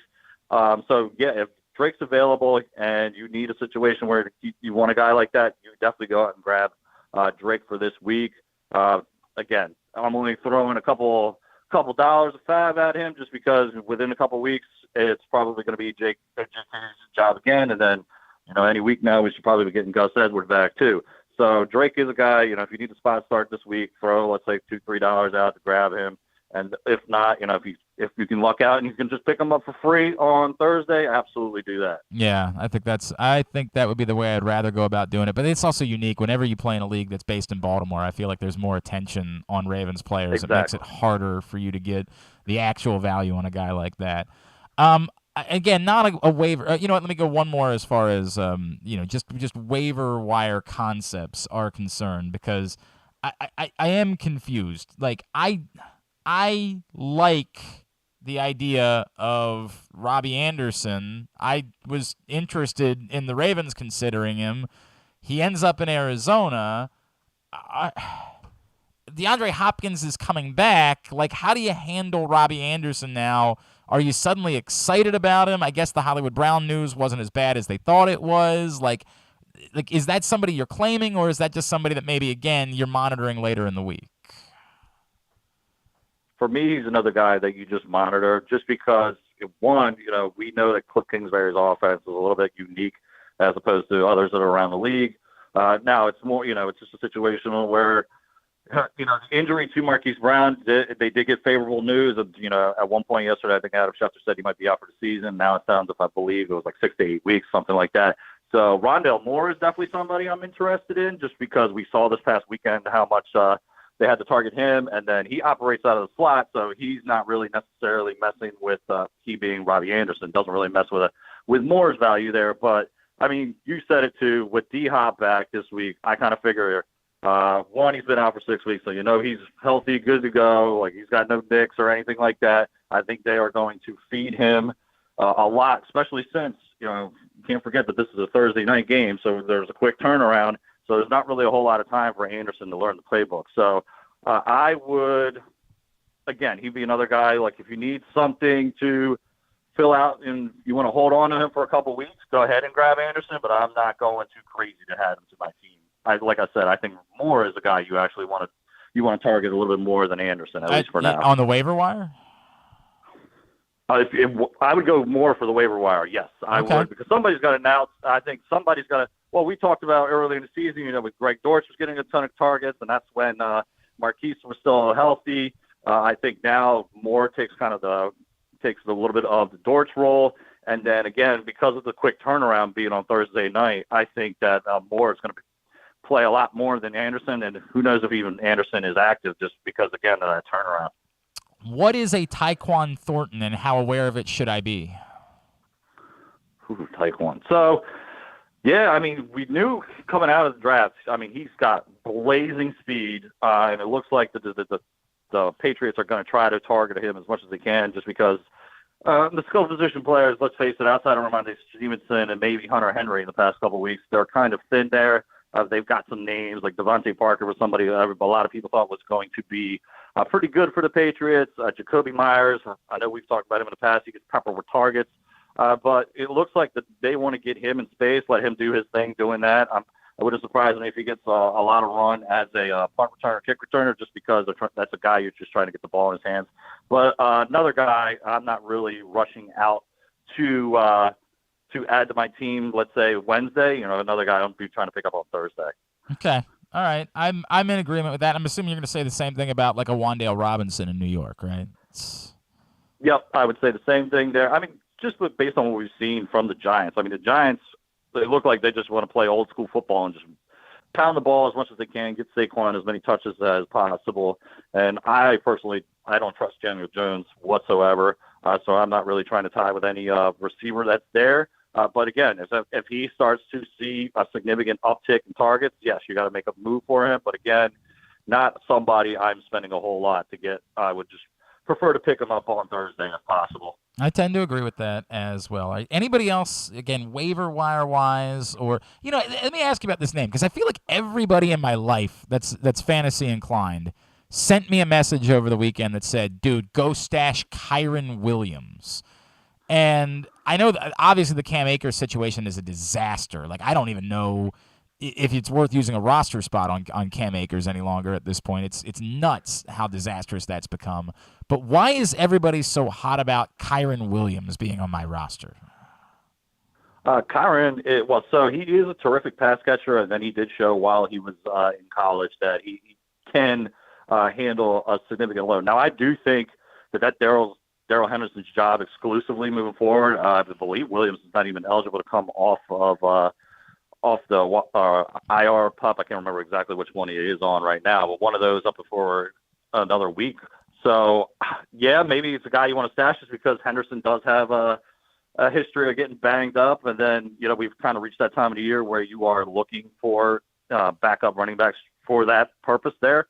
But you mentioned Cam Akers. I would still hold on to Cam Akers just because, if he does get traded, maybe gets traded to a team that actually will use him. Like, we still don't know exactly what happened there. And then as far as another guy that I'm stashing, I think it's more worthy to stash than Kyren Williams. Backup running back for Carolina Panthers, Deontay Foreman. If they really are serious about moving C-Mac, sure. Not to say that Foreman is going to be what Christian McCaffrey is, or there's maybe one other guy in the whole NFL that can replicate what he does. But, if he's on the move, he's somebody that I would much rather be stashing right now because he's clearly going to be the number one. Chuba Hubbard's only had, I believe, like 7 touches all season long, as opposed to now, not to say that Foreman's getting a whole lot of touches, but he does get a few looks here and there. So I do think that would be his job to take over there. So if you're looking for somebody to really just stash as a backup right now and all these like trade chatter, that's the guy I'm actually putting I'll put a couple bucks on him just because, again, it's that time of the year where between bye weeks and trade talk, like there could be all kinds of crazy things going on. So I would put in a little bit for Foreman, and then, if the C-Mac thing happens, you have their guy. If not, you only spent a few dollars here and there to have him on your team. All right, Joe Serpico. Anybody else that we haven't mentioned that besides, as you bring up Foreman, anybody else that's worth at least monitoring during the course of this week? I kind of alluded to him a little bit earlier. Hunter Henry. We know how terrible the tight end position could be at times. I mean, this has really been a down year for tight ends. But he's a a nightmare. target. I was so convinced last week that Taysom Hill could just be my answer at tight end for the rest of the season, and now I just want to hang myself.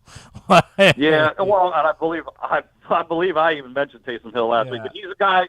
If I thought you looked like obviously from the weeks prior, if Andy Dalton was going to be the guy, they were still going to give Taysom Hill some looks at quarterback to do all the gadget plays that they do with him. But it sounds like Winston might be back this week again, either on Thursday night opponents, and we know how those Thursday night teams have been the past couple of weeks. So I don't even know if I want to rely anybody that plays on Thursday night for the next couple of weeks until somebody decides they want to score a touchdown. But yeah, I get that. But yeah, for me, Hunter Henry is somebody that Bailey Zappi has been looking at pretty often. Now, injury to Jonnu Smith has obviously helped that out a little bit. But again, a ton of people on a bye this week, again, for the next couple of weeks, and just tight end is outside maybe the top, let's say, 4 or 5 guys is just absolutely brutal. Almost everybody I feel like is streaming somebody these days. So, yeah, if you're looking for somebody in that spot there, go out there, get Hunter Henry, or even Evan Ingram. I know we talked about him previously as well. But, it's just such a crapshoot now at that tight end position. So you're just looking for guys that are getting as many targets as possible. All right, Joe Serpico, at Joe Serp on Twitter is how you follow him. And, of course, you see his stuff every day at PressBoxOnline.com. May there be a tight end that literally starts growing on trees at some point soon, because it is such a hellscape. Thank you for taking the time for us, man. Really appreciate it. Anytime. Talk to you soon. Joe Serpico joins us every Tuesday to preview Waiver Wire Wednesday. Appreciate him doing that. All right, today's show is also brought to you by Glory Days Grill. Don't just take it from me. Take it from the radio's own Jeremy Kahn. Glory Days Grill. Oh, the Oktoberfest menu. It's perfect. The chicken schnitzel, the brewer sausage sandwich, the brewer sausage platter. It's caramelized onions. Oh, I'm just thinking about them. I like mixing them in with my potatoes.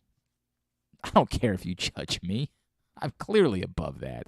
The Bavarian burger with the pretzel bun, slam dunk pretzels, cheddar ale soup.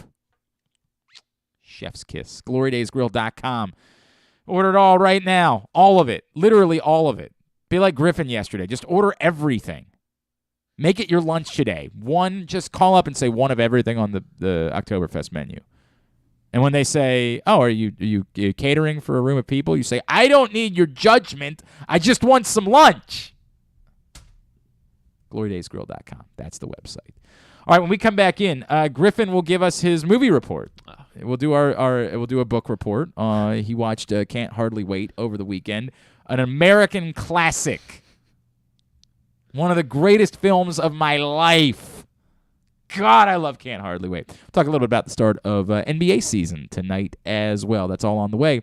Before Simply the Bets, it's Glenn Clark Radio.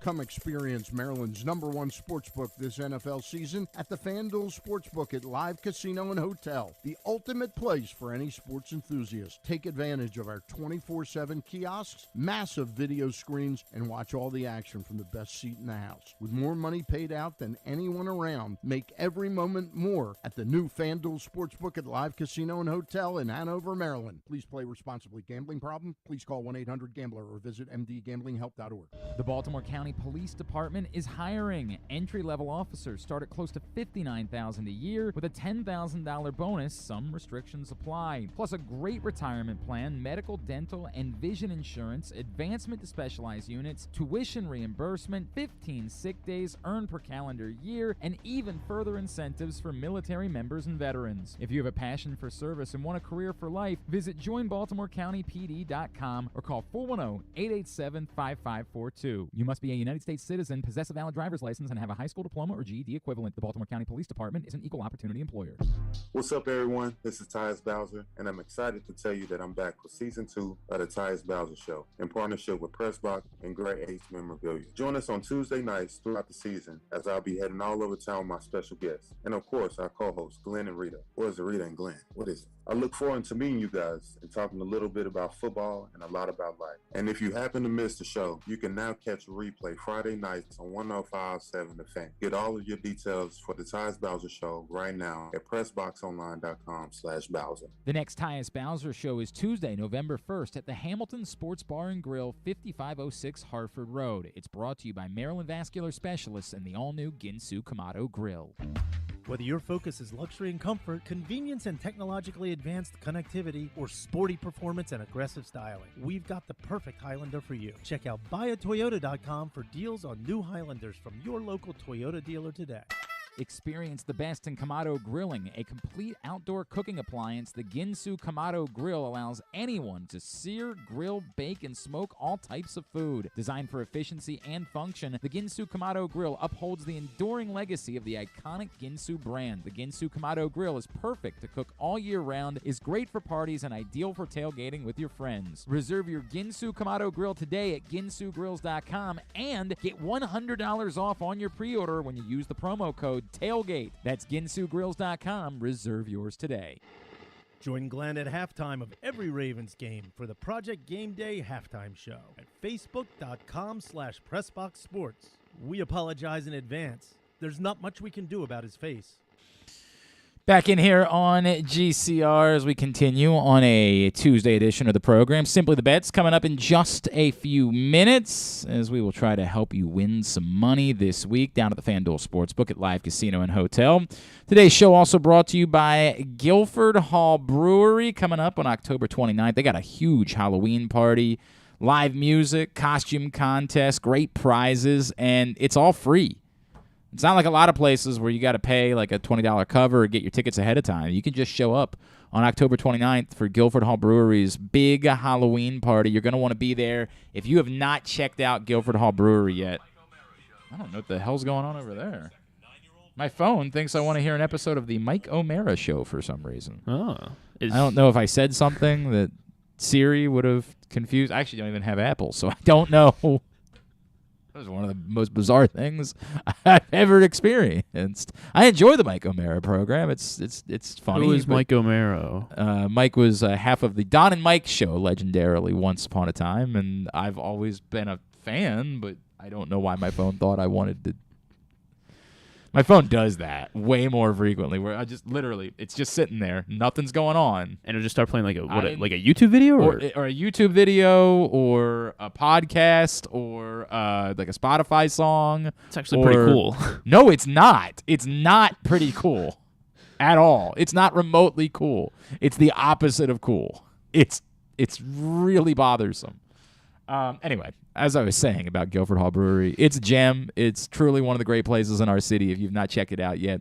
1611 Guilford Avenue in Station North for Guilford Hall Brewery. Find out more at guilfordhall.com. Highly encourage you to check out the Guilford Hall Lager amongst their many great beer selections. And their Bavarian-style menu is amazing. Again, guilfordhall.com is the website. All right, so you took my advice. Yeah, I did. Yes. I said, hey, Ethan Embry is a hero. He's one of the great American actors. I don't know what Ethan Embry's up to, but get him on the show, please. Okay. I know you're struggling in this department. Yep. This has not been a good. We need to lock it up a little bit. We need to put a little more focus. Ethan Embry. Unfortunately, Griffin told me he's only seen one Ethan Embry film. And, of course, it was Sweet Home Alabama, and that made me want to die. So I said, well, we need to change that. Ethan Embry is a great American actor. It's a little tongue-in-cheek. I do love Ethan Embry, though. And he had a hell of a stretch. And once upon a time, his stretch was so good that legitimately a girl I was dating at the time, she and I had a Ethan Embry movie night. We went to different colleges at that point, and so I had to drive up to Philly to spend a Friday night with her, and she was like, what are we going to do? And I was like, let's have an Ethan Embry movie night. And she was like, that sounds great. So we watched Empire Records and Can't Hardly Wait and That Thing You Do. And so I said to Griffin, choose one. Choose one of those films, please, as a homework assignment, and consume it, and we'll discuss it. And the film you chose was... Can't Hardly Wait. Now, why did you choose Can't Hardly Wait? I think I started with Empire Records because I think that was like the one that you were pushing the most. It is a classic film. And then that was either, I don't know, I think I needed like a Starz subscription. And I was like, okay, well that's the one. This one's out. Not worth it. And then I think I was trying. What was the other one? That Thing You Do. That Thing You Do. I can't remember if I tried that one or not. And then so I have YouTube TV and Can't Hardly Wait was just available on demand on YouTube TV. Let me start with how we know that the critics are not necessary in our country. Can't Hardly Wait registering a 40% on Rotten Tomatoes. Oh wow! Jeez. Get the F out of here with that. Can't Hardly Wait is perfect. Get the entire way out of here. And Can't Hardly Wait is I'm outstanding. surprised that you're such like a non-Smash Mouth fan after how much. Yeah, I'm really that. It's the worst thing about Can't Hardly Wait. By far, it's the. I believe it's the "Can't Get Enough of You, Baby" was the song that was featured prominently in Can't Hardly Wait, and I hate it. But other than that, has a lot going for it. What your expectations when you sat down to watch Can't Hardly Wait? I wasn't really. I really had no clue kind of what it was. Then it quickly made it apparent of what it was. It was just it's a high school coming of age, high school coming of age. Yeah, sure. I mean, it is. It's a coming of age type of film. It's a. But I enjoy a lot of films that are set on one day or one night. Me too. I like. That's why I like films. Grown Ups 2. Good one. Just because, but yeah, I'm with you. I like the one day thing. No, don't just try to drop that bomb and move on, you son of a bitch. When I think of like one day, one night, movies, that's one that I think of. Look, here's Superbad. There, I'll give you Superbad. Great one. Superbad's maybe the greatest movie that has been made in the last 30 years. I mean, Superbad is literally a perfect motion picture. There's a couple of things, right?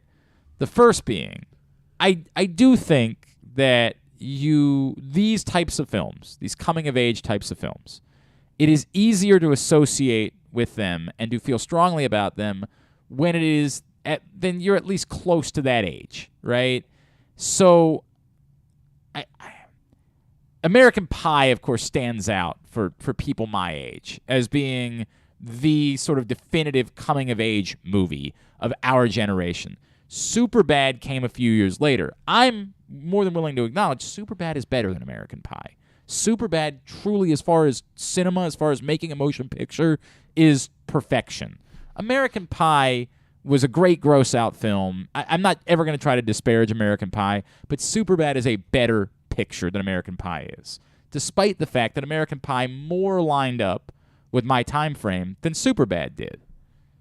Can't Hardly Wait is not a great, classically made film, but it's perfect for encapsulating every ounce of what you're going through in that moment in your life. All of the awkwardness of being a graduating high school senior, the conflict of having your entire life in front of you, wanting to plan it out, but also just kind of wanting to get laid. It does it so very well. With extreme characters, of course. Did you enjoy Can't Hardly Wait? Yes, I did. How long did it take for you to enjoy Can't Hardly Wait? Like, at what point in the film did you... Very quickly. Like, when they started doing the, it was very fun how they did the headshot, and then it was like, this is where they're going to school, this is what their extracurriculars were. I was like, oh, this is cute. It's a good setup, right? Yeah. It's a good setup, but that's not really action within a film. That's just setup. Like, at what scene stood out to Seth you? Green, for sure. Yeah, you're a big Seth Green guy. But Special K, of course. Yes. Was it when he goes to the bat? Was it when he's in the convenience store setting it all up? Yeah. Was it when he goes to the bat? As soon as he came on screen, I was like, okay. Is this just because you love Seth Green? Is that? What that is? I'm definitely not like you a big Seth robot Green chicken guy. No, I'm not. I'm not even. Not even that. I've never watched Robot But it's Chicken. just I just thought he stole the show. Every second that he was on screen. Special K is Kenny, of course. Focus was on him, and and Okay. I couldn't wait until we got back to whatever his storyline was. All right. where we were jumping around. All right. I'm not going to lie. It's definitely Special K is part of what I enjoy most about Can't Hardly Wait. Don't get me wrong. Were there parts of the film you didn't enjoy quite as much? No, I mean, I think, it was just all around like a solid movie. It's like. Could you still associate with that? You're a young man. You're not so far removed from your own high school graduation. You're correct. You're in your first year out of college at this point. Could you still? What year did Can't Hardly Wait come out? 1998. 1998. So Jesus, it's even older than I thought it was. I thought it was more around the time where I graduated from high school. I guess I was a freshman when a sophomore, whatever I was. Could you still associate with it, despite the fact that the film is nearly 25 years old? Did you still? Yeah. Did it still make you reminisce about your own? Yeah. Think about the first time you get drunk and that kind of thing. You read those things registered with you, yes, despite the fact that the film is 24 years old. Correct. Right. I like that. It holds up. It holds up very well. It's always interesting to me now because it's hard for people to imagine a time where you wouldn't have been doing all this on social media or with cell phones or things along those lines. Like planning a party that doesn't involve any of that. That was very real for me when I was in high school. Most of us had cell phones. I didn't get my first cell phone until I was a junior in high school. But by the time we were seniors, most of us had cell phones. There was no texting. Texting wasn't a thing at that point. There was definitely no, social media. That didn't exist. So we didn't plan parties. What's up, Micah? How you doing, pal? So it didn't matter. You were still on board with that I was bought in. It didn't. It was just a feel. It was a feel good movie. Did you find yourself repeating any particular quotes from Can't Hardly Wait? Because that to me is a big one. No, I didn't. No, I can't think. I'm trying to think of what some quotes were that I would have really. What was the thing that Trip McNeely said that you? Trip McNeely, man. I would just repeat the phrase. You're Trip McNeely, man. Okay, every time I went back, I was often invited back to Perry Hall High School to be a part of various events over the years, like senior interview day or things like. They'd have me come back. They asked me to be the PA announcer for the homecoming football game a couple of times. And when I would go back, I would regularly share a picture. And I would be like, it's weird. The girls around here still talk about me, right? Because it wasn't, a lot of people didn't understand I was making a Trip McNeely reference in those moments. I appreciated those that did. The Spencer line, where you're like, you guys seen Spencer? And he's like, dude, yeah, Spencer. He wears T-shirts sometimes. He's about yay tall and he's got hair and he wears T-shirts sometimes. Yeah, he's just Spencer, man. That one was one for me that I would go with regularly. That is good. That was a good one. No, there weren't any quotes. I don't think there were any quotes. All right, well, that's a shame. I'm sorry. And you're fired. Give me. On a scale. Now we don't do 1 to 5 around here because there's not enough options. So give me on a scale of 1 to 10 with decimals allowed. On a scale of 1 to 10. Where do you find yourself with Can't Hardly Wait? Probably about a 7. 7 even? Yeah. 7 even. Yeah, I'll go 7 even. That's I criminal. I use Letterboxd to review all my movies, so they have a 5-star rating. So The 5-star ratings are stupid. There's not enough options. 3.5. Everything becomes a 4. Everything becomes a 4 on when you do a 5-star rating. Not with me, because I put a lot of thought into it. So 3.5 is very good for my. I hate everything about you, man. What? I said Spencer. It's of course Preston. I'm sorry. I'm sorry, Ryan. It's definitely. I don't know why my brain didn't work. That it's Preston, man. He's Preston. Yes, I'm sorry. Yeah, it's one of my favorite films, and I botched it. I completely botched it with Spencer. I don't know why I said Spencer. I mean, he's Preston. I think it helps. It's Preston. So earlier in the weekend, I went to see Halloween Ends. Why would you have done that? Everybody said because it was garbage. My friend. Well, I saw it Friday night. My friend wanted to see it in theaters. By the way, I paid for it. I just want to make this official right now. We are going to do a midnight screening of Violent Night. It looks like the greatest motion picture in the history of motion pictures. No offense, I'm very excited about Black Panther. Don't get me wrong. I will go see Black Panther as quickly as I possibly can. Anyone who knows anyone that can get me into an early screening of Violent Night, I will pay significant American dollars. I've never been more enticed by a trailer in the history of motion pictures. Like, it looks, I swear to God, it looks like it's as good as Die Hard. It looks that good.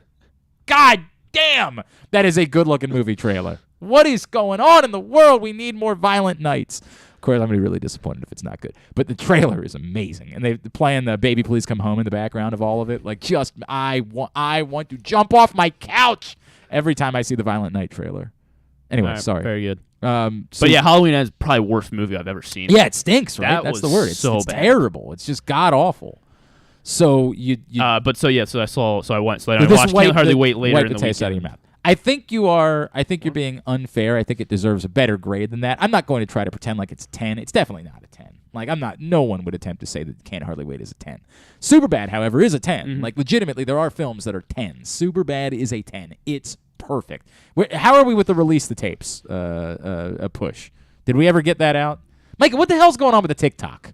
We were doing so well. There was no content last week. What's going on? I don't know. I got to get back on What the hell happened? We got to do one today.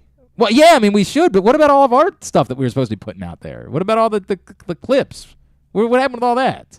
I don't know. What do you mean you don't know? It's you. You're the guy. I have all the clips It's like in the bank. it's like saying you don't know. It'd be like asking John Harbaugh what's going on with the Ravens, and he's like, I don't know, man. They got to get that figured out.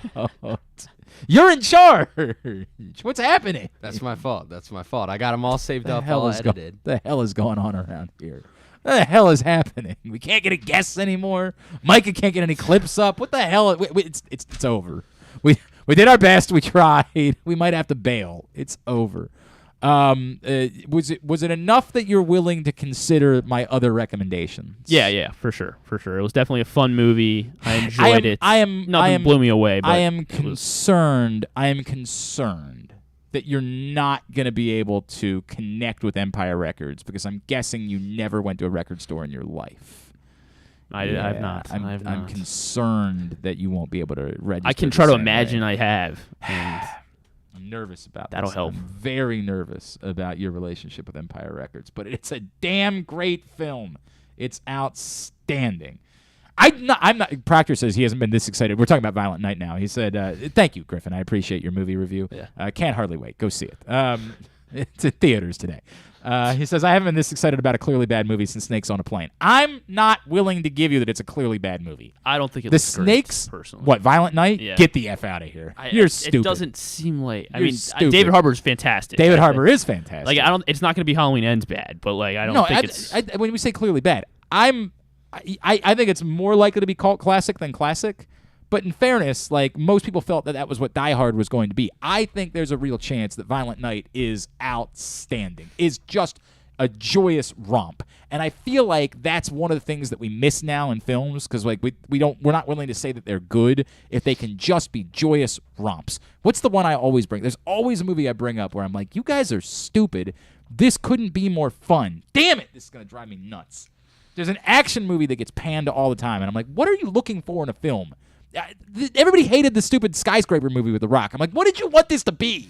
What did you think this was? It was such a rock movie. Yes, it was fun. It was a fun film. I'm okay with fun. I like having fun and watching something. I'm like, this is great. This is exactly what I wanted out of this movie. I think Violent Night is going to be that. I think Violent Night, and I do remember, of course, the phenomenon surrounding Snakes on a Plane. We were all in on Snakes on a Plane, but we all knew it was dumb. It was just we just wanted to get the part where Samuel L. Jackson said, "I'm tired of these mother effing snakes on this mother effing plane." Like, that's what we were there for. We all went and saw it immediately. Like, we did. I think this has the chance to be a more joyous romp than Snakes on a Plane was. I think you guys are underselling the greatness of Violent Night. I think this is going to be a. Well, time will tell. We're doing a midnight screening, baby. Okay. I just Midnight love screening. the quote in the description that says, he's about to show why Nick is no saint. God damn, that's good! It's perfect. God! Oh, by the way, Proctor brings up The Rundown. Also an outstanding action movie with The Rock. And I believe, was that not Sean William Scott who was in that with us, speaking of American Pie? Great movie. Lots of fun. I don't even know what that got on old Rotten Tomatoes. I have no idea how they registered, but it couldn't have been more fun. It was a fun film. There's room sometimes for it just to be a fun freaking movie, man. Smoking Aces, that was a fun movie. I don't know what that got on Rotten Tomatoes. It's just fun. Just a great time. The Just- Rundown got a perfect 69%. No, that is Tomatoes. that is definitely the accurate. That's every rock movie. Should just be a 69. Yeah, and that's probably about right. And look, the Fast and the Furious films aren't for me, but I'm sure if you're into them, you're into them. Like you're not getting anything much different each time one comes out. It's gonna be what it's gonna be. Oh yeah, Christopher Walken was in The Rundown too. I forgot about that. It's just a fun flick. Everything about Violent Night screams fun. Screams movie theater experience. Screams go and have a good time and don't try too hard. Don't overthink it. It's just going to be a great time, and you're going to be glad that you did, and I feel like I'm going to watch it every year. I'm going to demand that my children watch it on Christmas every year for the rest of their life. I think that's the way it's going to go with Violent Night. I was supposed to talk about the NBA. We never got to it. Well, that's it. The NBA starts tonight.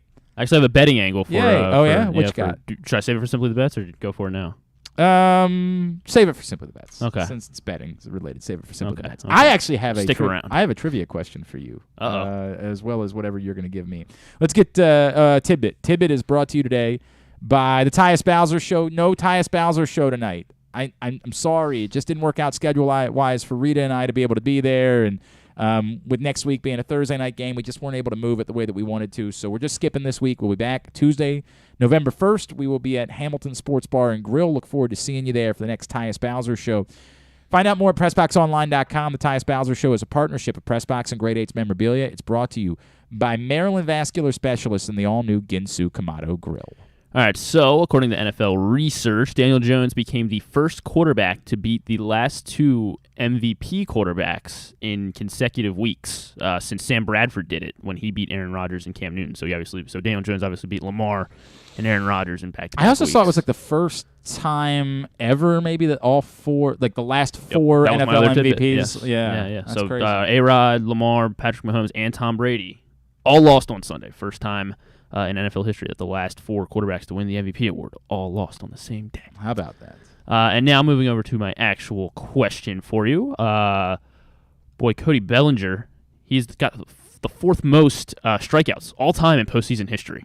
Okay. So that made me look into who the other guys are up on this list. So I wanted to see if you can name the top. Let's go with the top 6, I guess. So I'm looking for 5 other guys. I'm basing this off of yesterday's question, but Aaron Judge. Aaron Judge, no, not on there. You gave a tidbit But about he's- Aaron Judge yeah, I and striking did. out a lot, so I feel like you've been misleading. He's but he'll. I would think if he's going to come close though, because.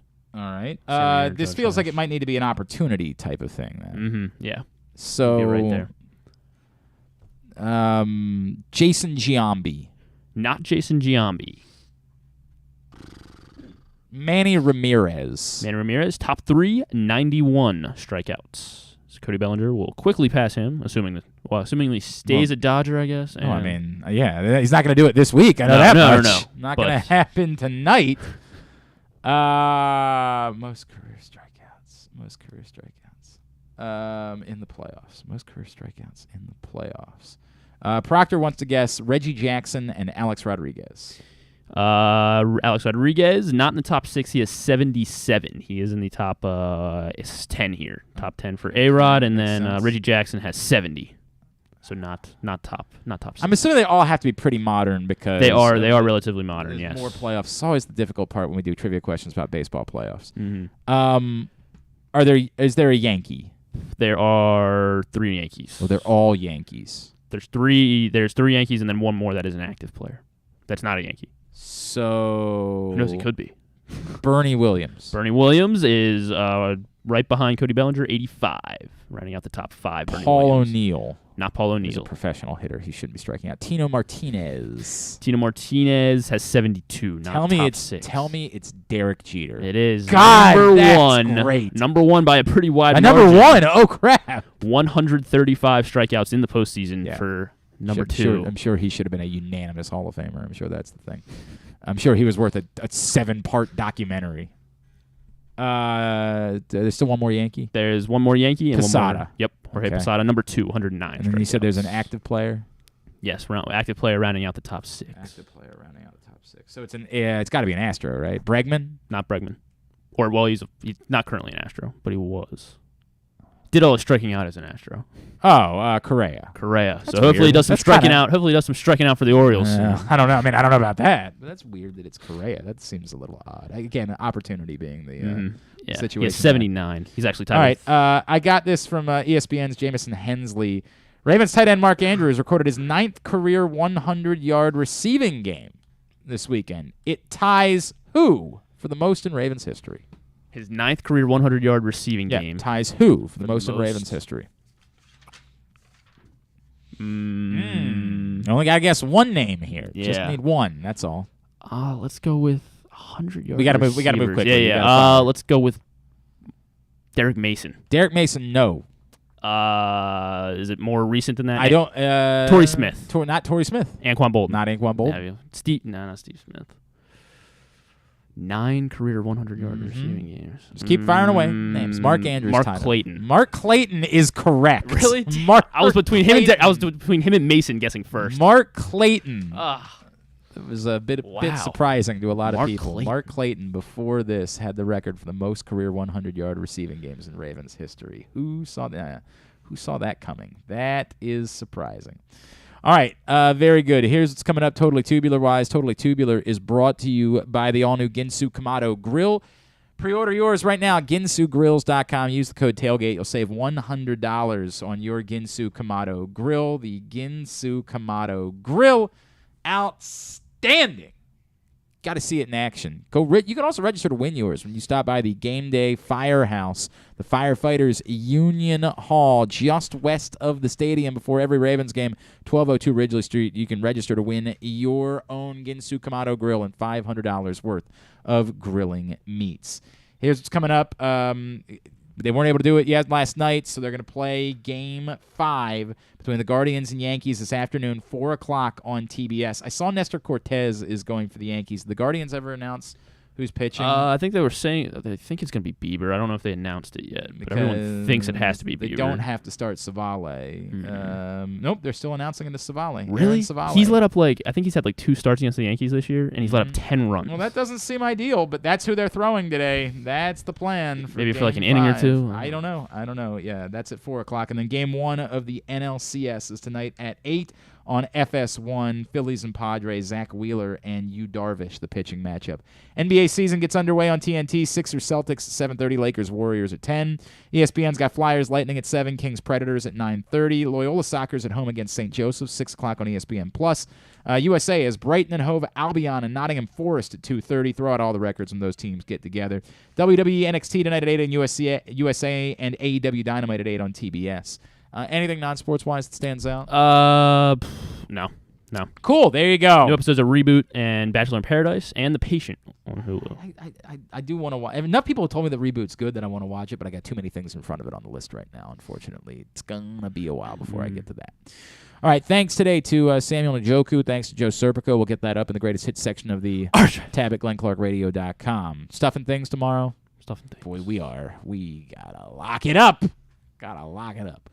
All right, thanks everybody at PressBox, all of our great sponsors and partners, including the Baltimore County Police Department, Glory Days Grill, Royal Farms, Costas Inn, Guilford Hall Brewery, Great 8's Memorabilia, the FanDuel Sportsbook at Live Casino and Hotel Maryland, Maryland Vascular Specialists, the all-new Ginsu Kamado Grill, the Baltimore Orioles, your local Toyota dealer, buyatoyota.com. Thanks to Griffin, Griffin_Bass. Follow us, Twitter, Instagram, and TikTok. Micah, TikTok at Glenn Clark Radio.